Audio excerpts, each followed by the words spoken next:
ቡና ላይ ከሚሰሩ ሲህሮችን ያጋለጠ ጥናት። ይህ የቀልብ ዶክተር ድምፅ ነው። አልሐምዱሊላህ። ታካሚዎቻችን የሚድኑ በእኛ ኃይል እንዳይመስሎት፣ በአላህ ኃይል ብቻና ብቻ ነው። ከቀልብ ዶክተር ዓላማ ውስጥ የአላህን ተአምር ማንገስ ዋነኛው ነው። በየጊዜው በቀልብ ዶክተር ታክመው መዳናቸውን ማመን እስከሚያቀታቸው ሲቃይ የተናነቃቸው ሲገልጹ የአላህ ተአምር ምን ያህል የገዘፈና ግልጽ እንደሆነ ያሳየናል። ከህመም ወደ ጤነኝነት፣ ከጭንቀት ወደ ደስታ፣ ከጨለማ ወደ ብርሃን፣ ካላሰቡበት ወደ ስኬት የደረሱት በአላህ ተአምር ቢሆን እንጂ። ልብ ለአላህ እጅ የሰጠና የተናነሰ ሲሆን ግልጽ ይሆናል። አላህም እንዲህ ይለናል፣ አላህን ትገነዘቡና በእርሱ ታምኑ ዘንድ በችሎታው ላይ ያስረጅ የሆኑ ግልጽ ተአምራቶችን ያሳያቸዋል። አልበቀራ። ኑ ባላህ ቃል ያላህን ተአምር እናግስ። ሕክምና ማግኘት ሲፈልጉ ይሄንን ሊንክ ይጫኑ።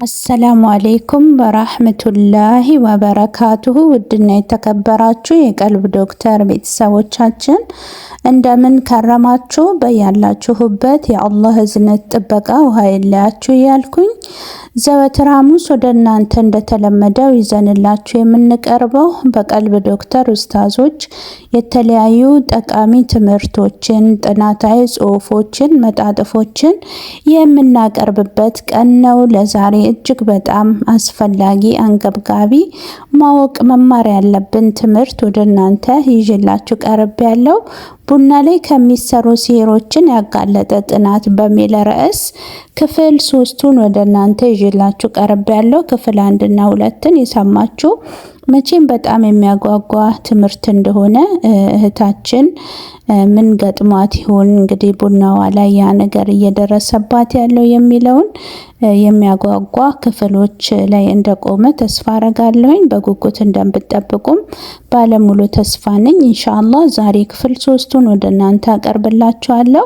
እስከ ፍጻሜ አብራችሁኝ ቆዩ። ለቀልብ ዶክተር ደግሞ ቤተሰቦች አዳዲስ ካላችሁ ደግሞ እንኳን ደህና መጣችሁ። ቻናሉን ሰብስክራይብ በማድረግ የደወል ምልክቷን አንድ ጊዜ ብቻ በመጫን ቤተሰባችን ሁኑ። የሚለቀቁ ቪዲዮዎች ቶሎ እንዲደርሷችሁ ይሆናል ማለት ነው። ሼር ላይ ኮሜንት ማድረግም እንዳትረሱ። ወደ ዛሬ ትምህርት እናምራ። መልካም ቆይታ። ቡና ላይ ከሚሰሩ ሲህሮችን ያጋለጠ ጥናት። እናንተ ያመናችሁ ሰዎች ሆይ ተጠንቀቁ።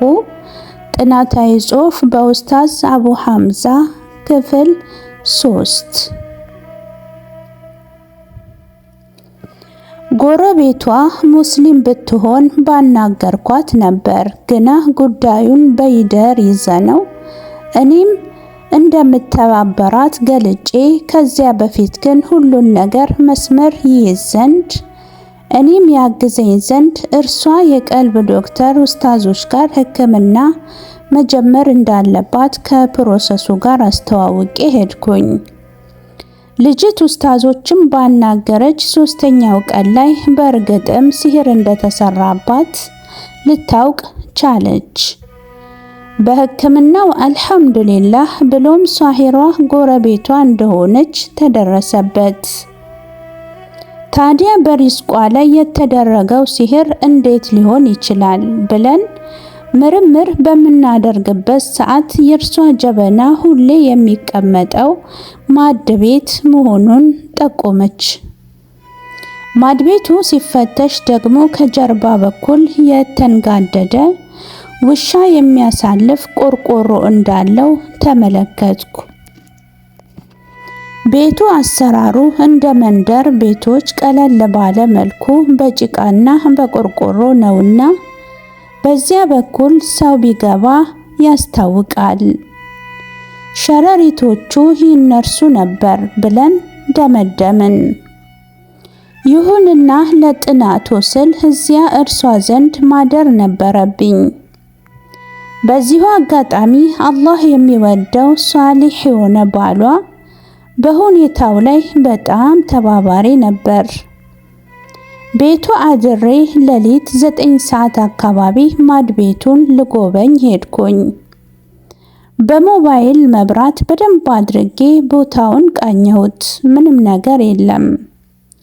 ሳሂሮችና ሙእሚኖችን የሚለይ አንድ ሐቅ አለ ይለኝ ነበር ኡስታዜ ሂዝበላህ። ይህም ሁለቱም እኩል ሌሊት ላይ ይነሳሉ። ሙእሚኑ አላህ ጋር ለመገናኘት፣ ሳሂሩ ከሸይጣን ጋር ለማሴር። የሸይጣኑ ሴራ በባሪያው ላይ አይሰራም፣ አላህ ኸይርም ቢፈልግለት እንጂ። ይህንን በዚሁ ትምህርት ውስጥ ስልጠና ስለወሰድኩኝ በዚያ ውድቀት ሌሊት መነሳቴ ሳሂር ተብዬ በዛ ሌሊት ሸሩን ሲያኖር እጅ ከፍንጅ ይዘው ይሆን በሚል ውስጣዊ ጥያቄ ነው። እዚያ ማድቤት ምንም ነገር ማግኘት ሳልችል ስቀር ጠብቄ ወደ ቤት ገባው። ጠዋትም መልሼ አጣራሁኝ፣ ምንም ነገር የለም።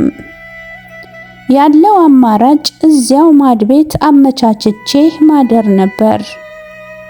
ባልና ሚስት በፍጹም እንዴት ብርድ ላይ እናስተኛሃለን ብለው ቢሟገቱኝም የኔ በውሳኔ ጸንቶ መቅረት አሳምኗቸዋል። መስዋዕትነትን መክፈልን የሚጠይቅ የኡማው አደራ አለብን። ያም መቼም የማይካድ ሐቅ ነው። ኢንሻአላህ በድል እንደምወጣው ቅንጣት ጥርጣሬ አልነበረኝም። በሁለተኛው ቀን ሰዓት ወደ ሱብሂ ሶላት እየተቃረበ ሲመጣ አንድ የሚንኮሻኮሽ ድምጽ ሰማው። ያ ድምጽ ወደኔ እየተቃረበ ሲመጣ ውስጤ ሁለት ጥርጣሬ ነበረው። አንድም ውሻ ይሆናል በሚል፣ ሌላኛው ደግሞ ድመት ሊሆን ይችላል።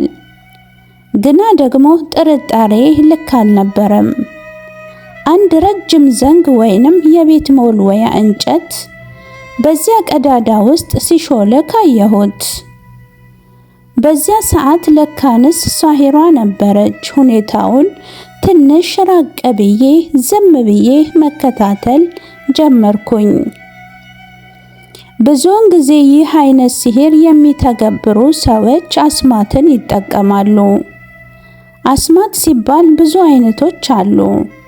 ከዚያም ውስጥ ለሸር የሚውሉ አስማቶች አሉ። ይህንንም በትንሹ ላስረዳ።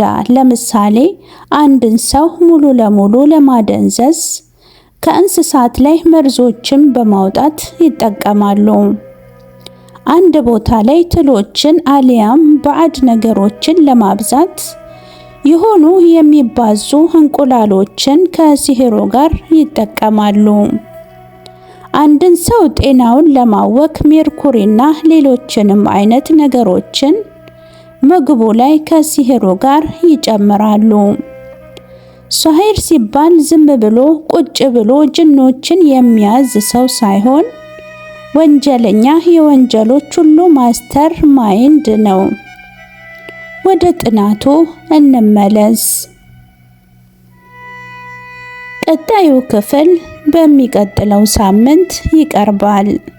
ለዛሬ እንደተከታተላችሁት ይህንን ይመስል ነበር። ኡስታዛችን በዛ ማድቤት ላይ ምን ያገኝ ይሆን? እውን ሳሂሯ ትገባ ይሆን ወይስ እንዴት ይሆን የሚለው በጣም የሚያጓጓ ፓርት ላይ ነው። ስለተከታተላችሁኝ ከልብ አመሰግናለሁ። ኡስታዞቻችን ለኡማው የምትከፍሉትን መስዋዕትነት አላህ ጀዛችሁን ይክፈላችሁ እያልኩኝ የሳምንት ሰዎች ይበለኝ። ወሰላሙ አለይኩም ወራህመቱላሂ ወበረካቱሁ። እንኳን ወደ ትክክለኛው የአፍያ መንደር በሰላም መጡ። የቀልብ ዶክተር በሲህር በጅን በአይንናስ እንዲሁም የስነ ልቦና ጫና የደረሰባቸው የሰው ዘር ፍጥረታት በሙሉ ታክሞ የሚድኑበት ነው። ሕክምናው በቁርአን፣ ሕክምናው በአስካሮች፣ ሕክምናው በዱዓዎች በሰደቃ የሚካሄድ ሲሆን ነቢያዊ ሱናን በተመረኮዙ እጅግ ጥበብና እውቀትን ባካበቱ የሩቃ ዶክተሮች ይታከማሉ። እወቁ፣ ሕክምናው ሸሪዓዊ ብቻ ነው። አያምልጦት፣ እድሉን ይጠቀሙ። ባሉበት ሆነው ራስዎን ያክሙ። ሕክምና ማግኘት ሲፈልጉ ተከታዩን ሊንክ ይጫኑ።